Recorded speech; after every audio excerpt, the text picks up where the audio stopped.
Hello, everyone. Thank you so much for joining us for today's Lunch and Learn.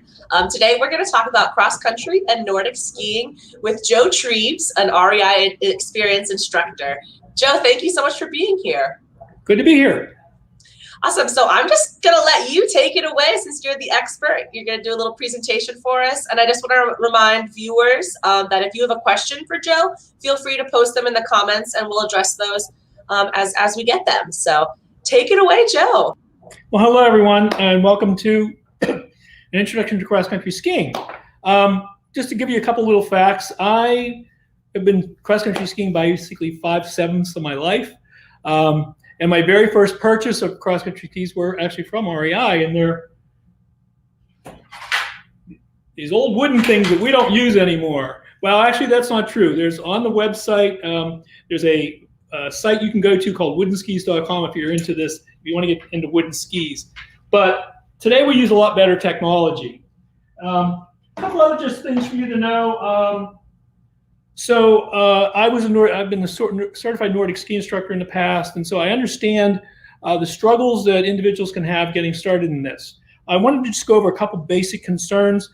This is a very aerobic activity. VO2 uptake is between that and sculling, rowing, are two of the highest you can do. So you want to make sure that you're doing some conditioning prior to getting out. Make sure you may want to check with your physician if you've had any issues in the past. But it is a great activity.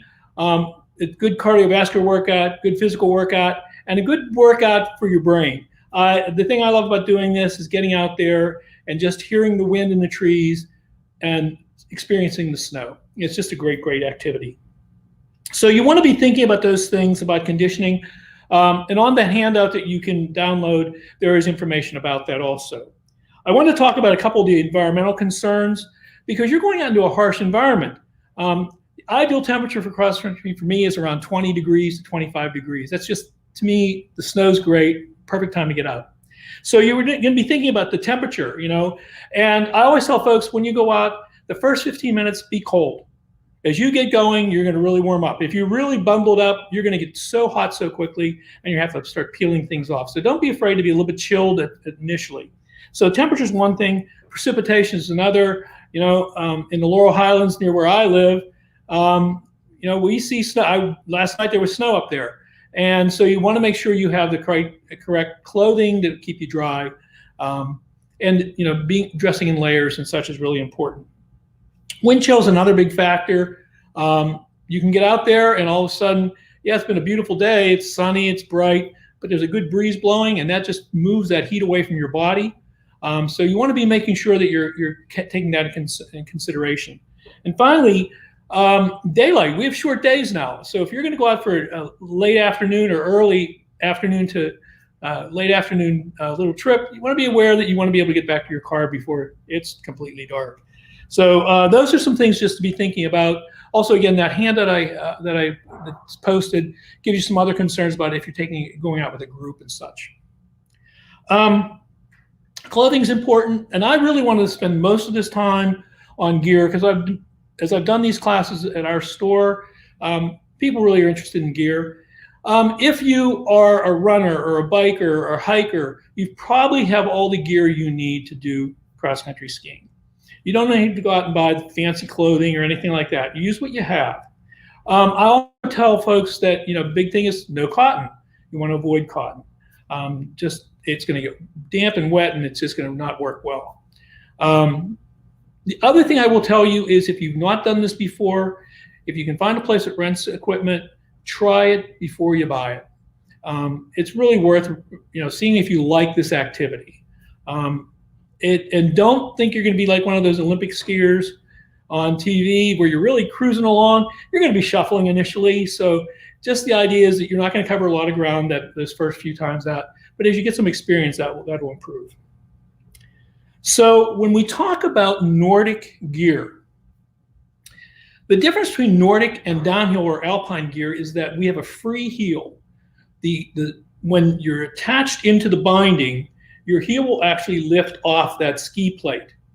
So if you're a downhill skier and you're used to having your both toes and heels locked into place so you can make those nice turns, This is going to be a little different because control is going to be definitely more critical now.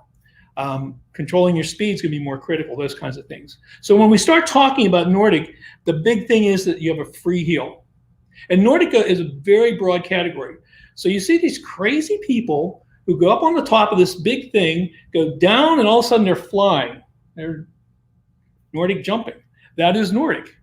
Versus us who are going to go out to the local golf course when there's enough snow on it, or to a local state park, and we're going to just get out there and enjoy the wilds of Pennsylvania. So the big difference is the locked heel versus the free heel. Now, when you start talking about Nordic gear, the first thing you want to talk about is boots. Everybody wants to go to the fancy skis and look at those pretty skis out there, but it's really not about these. It's really about the boot you're going to be using. So I have some examples of boots to show you. And these go from children's boots, all through adults, of course. So you can get equipment for kids. It's going to be lighter weight because of their weight issues, and not having the muscle mass that we're going to have as an adult. So they're going to be lighter weight equipment. We've had some folks who've said, well, I'm really a lightweight person. Could I use kids' gear? No, it's really not going to work well for you. It's going to break down on you, especially the binding in ski. Some manufacturers make both women's and men's boots. Some do not. So I have a couple representations here for you to see. I just want to talk about the difference between these different types of boots and the kind of skiing they would bring about.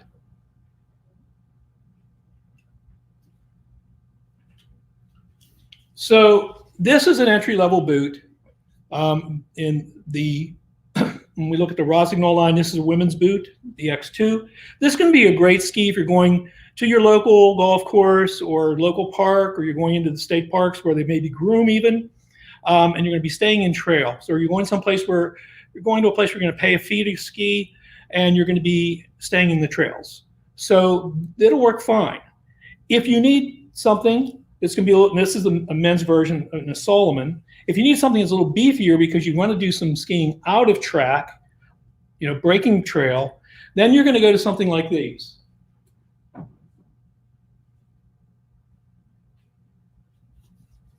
Now, this was the women's boot that I originally showed you. Here's a women's boot, and you can see that, and hopefully you can see this, it has a strap around here for the ankle to give you more support.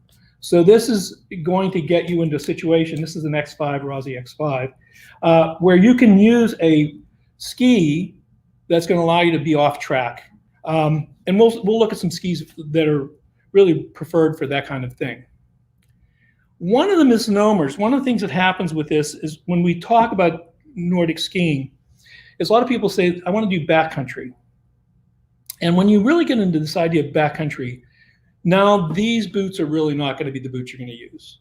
You're going to have a beefier boot.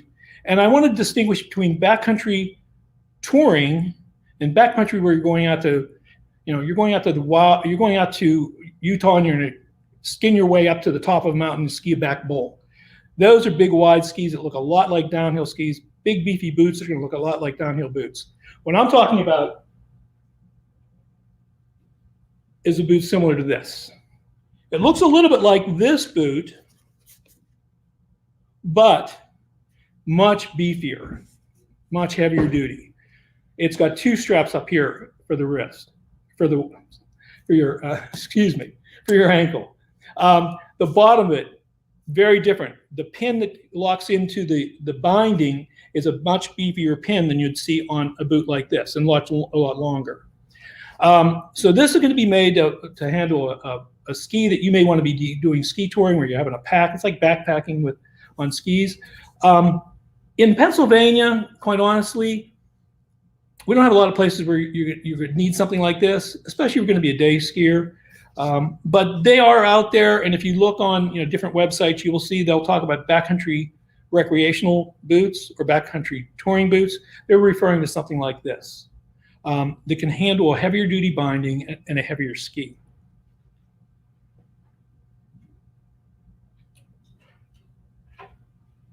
Now, I will admit I'm a gear geek. I mean, there's no question about it. I'm a gear geek. And so I have a pretty good quiver of equipment at home. And so because I do, I have a bunch of different types of boots that are going to work for those things. When you start looking at boots, the thing you have to be looking at is the binding system that that boot's going to go with. So there have been three basic systems. One is called Nordic Norm, and these are the old 3-pin bindings, and you can still get bindings, you can still get boots to fit on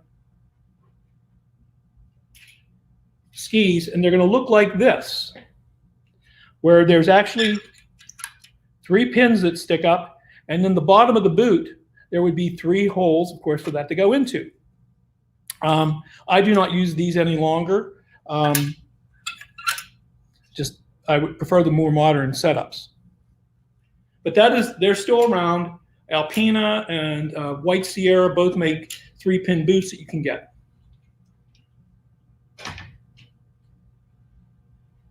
So what happened was, not take too long about this, is Salomon developed a system called the Salomon Nordic system. And that system basically used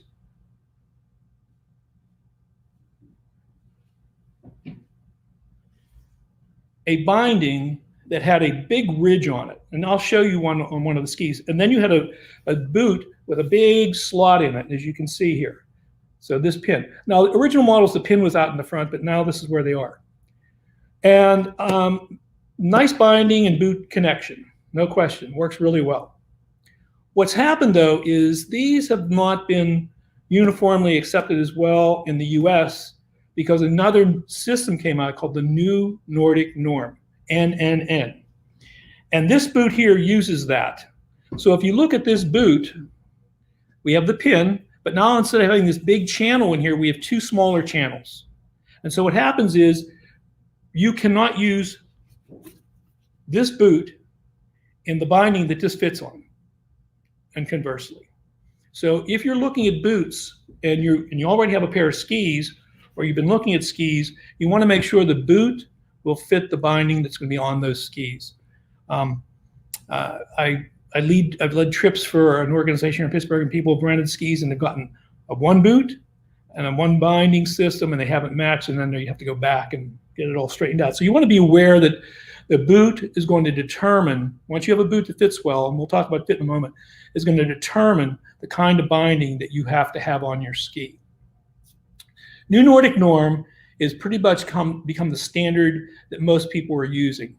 What has happened is Salomon, because they want to stay, be part of the business here, they've come out with a new system on the bottom called, let me show you this with the Salomon here.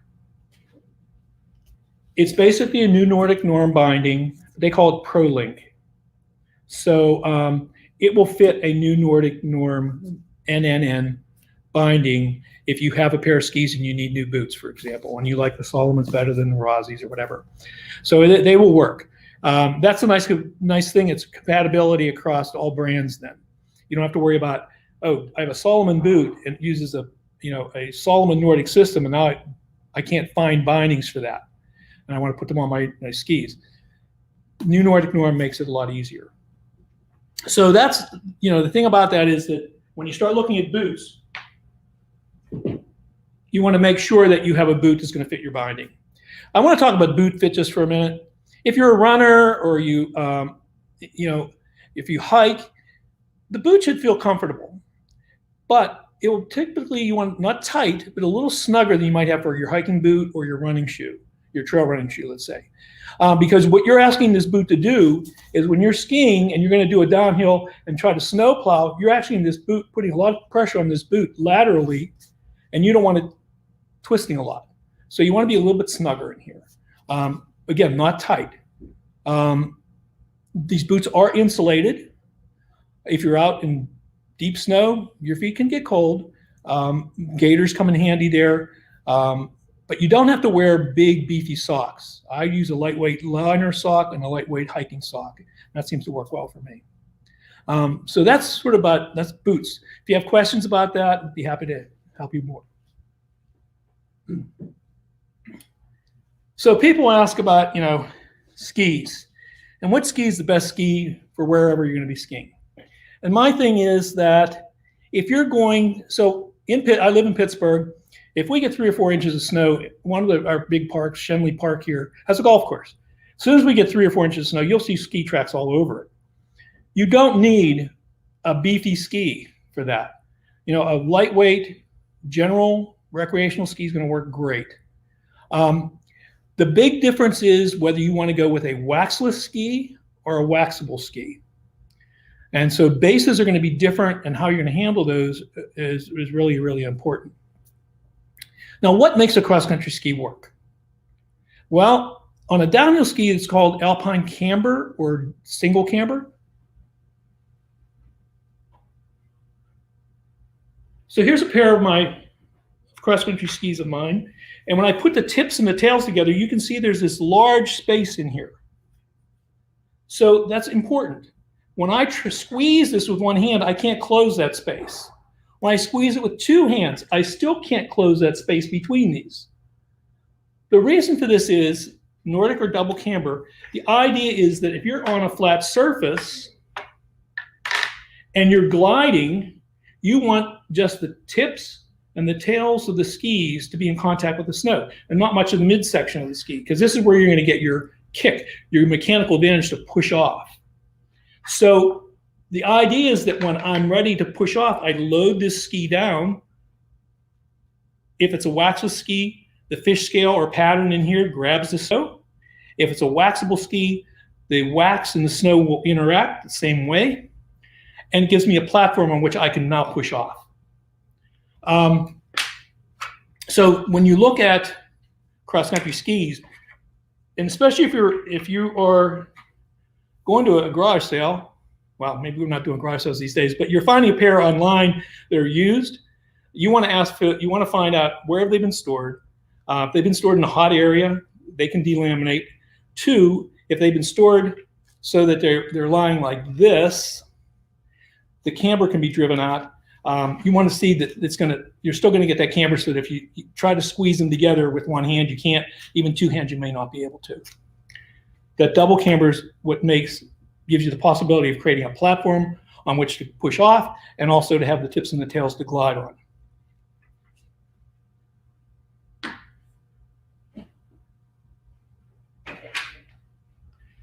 Now we talk about skis being waxless versus waxable. So this is a waxable ski.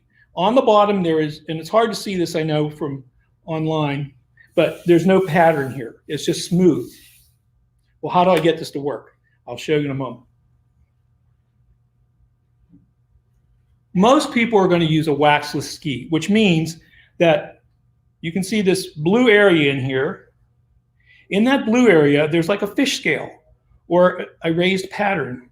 And what this does is when you have that snow lying there and you compress the ski in the center, it grabs the snow, gives you a platform on which you can push off. Different manufacturers have different types of patterns.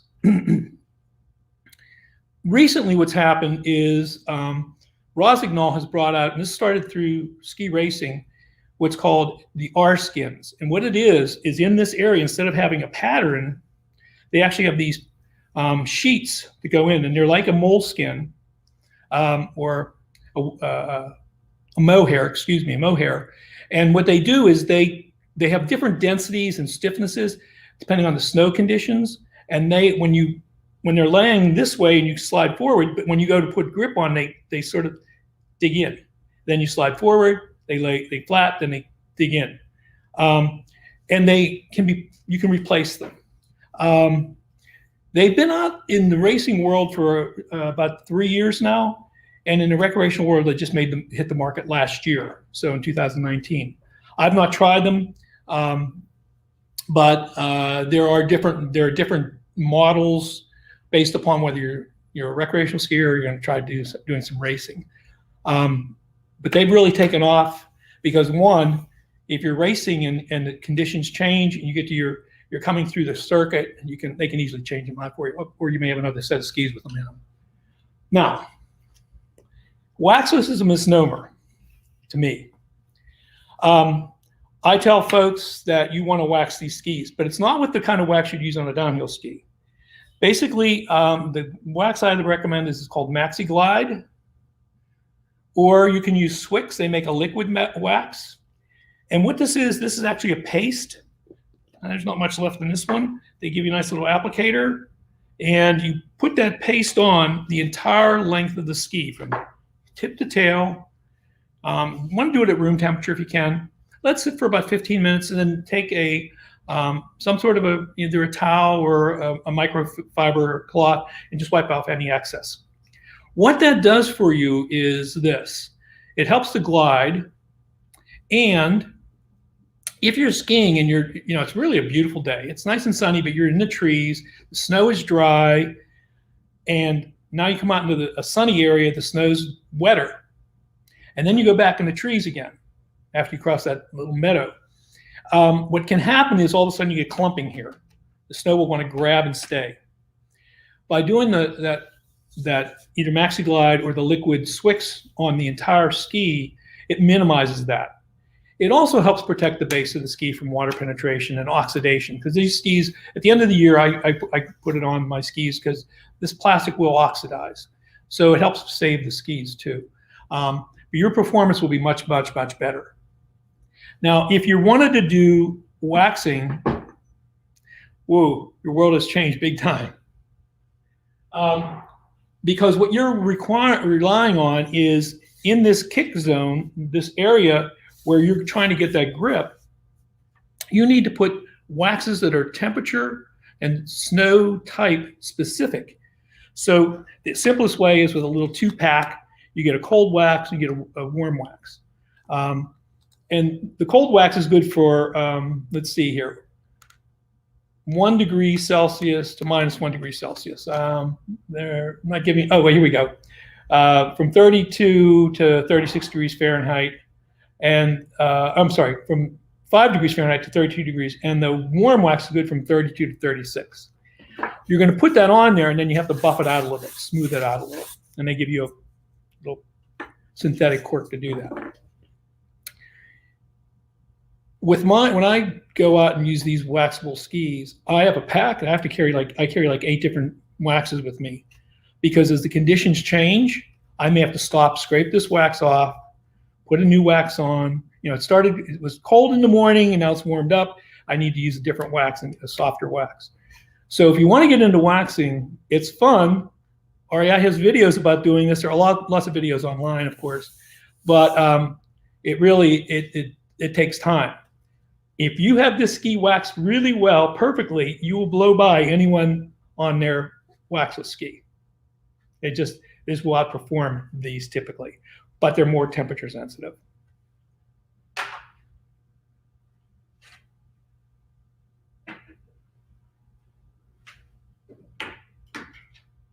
So a lot of times when people come in and say, well, what's the length of ski I need? Well, when I first started, you'd reach up really high, and when the tip of the ski was right here. Not anymore. All the manufacturers have shortened their skis. They made them a little bit wider typically, and construction has changed a little bit with the materials that they now can use. It's all going to be based upon your weight. And that, if you're going to be carrying a pack, you should include the weight of the pack. Most of the brands, if you start looking at a ski of a certain length, there's about a 30-pound range in there. So, for example, one of the Rossignol skis that be good for someone between 150 to 180 pounds. So there's a 30-pound range. The other thing you want to think about is how tall you are. If I had two individuals in the same weight, but one's much taller than the other, the taller person may want to go to a slightly longer ski just for stability purposes, but they may get some slippage, which means the ski is not going to compress as well, and it's going to they're not going to be able to push off as easily. They'll get better glide than the person who's in the shorter ski. The other thing is your level of experience and your level of fitness. Someone who's a mountain biker is not going to do some cross-country skiing in the winter, and is really good about being able to put pressure down on that downstroke on the bike, may be able to go with a little longer ski and get the compression they need. So it's really a matter of your weight, your height, your level of fitness, and if you've had some experience with skis. Those are the 4 factors I usually tell folks. Now, gender can come into play. Some of the manufacturers do make women-specific skis, and the difference is going to be that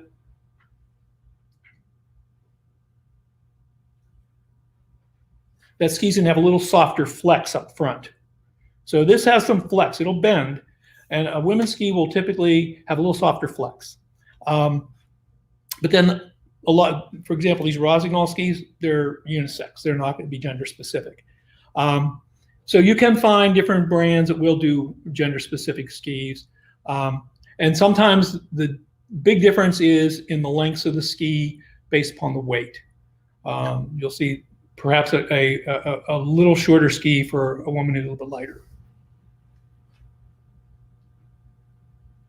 The other thing that I see people ask is, well, what about a metal edge ski? So the big thing there is whether or not you are going to be skiing in terrain where you're going to be doing lots of ups and downs, significant ups and downs.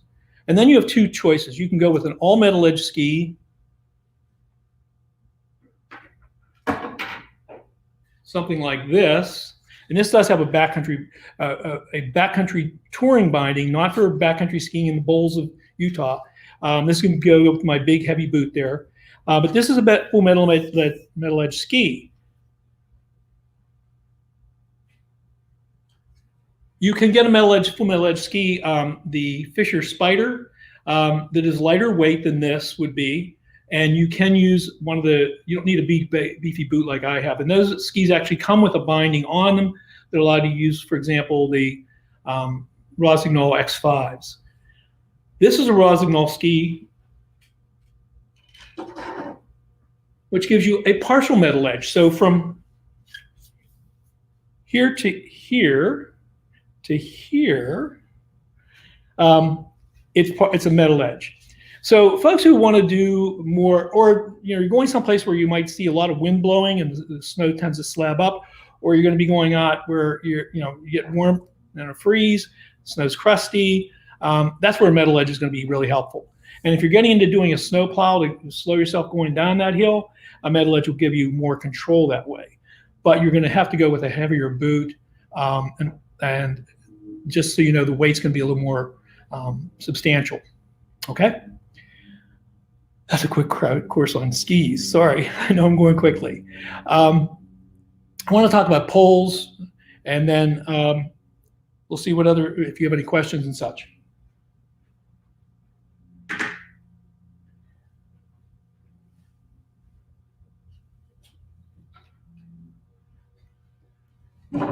So I have 2 sets of poles here. Notice one set of poles is really tall. And these poles are made for what are called skate skiing. And I didn't really mention skate skiing. Think about being on ice skates. If you want to go forward, you have to sort of push off to the side, push off to the side, push off to the side. Well, with skate skiing, you're doing that. And skate skiing will be a ski very similar to this ski, no pattern on the bottom. Because you're not really using the center of the ski to push off of to get that purchase in the snow. You're using the edge of the ski to push off. So it's like if you think about an ice skate, you set it on edge and you push off. With skate skiing, you need longer poles. The poles are really an active part of this. And so skate ski poles are typically going to come up to your chin, to your nose. That's sort of the sizing of these. These are way too big for me. They also typically have a very aggressive wrist strap. Because the poles are integral to being able to skate. With cross-country skiing, classic or diagonal stride skiing, poles are not going to be, they're going to be important, but they're not going to be as integral as with skating. So just 2 things real quickly about poles. We're running out of time here. Sizing, they should go into your armpit. So standing on the floor, into your armpit. You don't want them too long because that's hard on the shoulders. You want them, if they're too short, and you're pushing, you're going to end up looking at the sky. The other big thing is if you've been using trekking poles or you've been a downhill skier, then you probably know how to use straps. But I like to point this out because this is a safety issue. When you're using the straps, you want to come up from the bottom, a rabbit coming out of its hole. It wants to get back in its hole and it has to back in. can't go in front first. So it comes down. So you want the strap across the back of your wrist. And actually you'd pull these a little bit tighter so that as you get more experience, you want them so you can really, when you do an extension, you're not holding onto the pole like this. You could actually just use the strap to help support the pole. Poles are gonna, you can get aluminum, you can get carbon fiber, it can be expensive, and you can get fiberglass. You'll see them in the 3 different types of metals for the shafts. But the big thing is correct length on those. So that's a crash course on Nordic skiing. If you have any questions, I'd be happy to help you with that. Sarah's there somewhere. If Sarah wants to jump in here. Hey, Joe. Yeah, thank you so much. That was definitely a crash course. That was great. We don't have any questions in the comments, but if folks do have a question, feel free to post it now and we can answer it. But one thing I just wanted to mention too, highlight, next Friday or I guess it's next Friday. Yeah. Yeah. Next Friday is day after Thanksgiving is opt outside day for REI. We don't have our stores closed. We encourage our staff to get out, and we hope that everyone will get outside and enjoy areas nearby you. And whether it's a local state park or a local state forest, we're really fortunate in Pennsylvania. 121 state parks, lots of state forests. Usually something's within 20, 25 miles of most of the citizenry of the state. So, enjoy that time. Get out there, and don't let the snow and cold deter you. You can dress for that. You can take care of yourself. There are great articles online on how to dress for these kinds of things. There's also some really good instructional videos online about cross-country skiing. And if you want to see a funny one, go to rei.com, go to Trailheads. A couple staff that they had never cross-country ski before go and meet an instructor, and it's pretty humorous. That sounds like a hoot. But yeah, I just want to remind folks that Joe did hook us up with some great information, and you can download those guides just to review what we talked about today or freshen up with some other info on our website. The URL is right there. So folks, go ahead and learn some more. Wonderful. Okay, Joe, thank you so much for your time and passion. I hope we'll see you in the outdoors. I will be out there, that's for sure. Great. Take care. Same to you.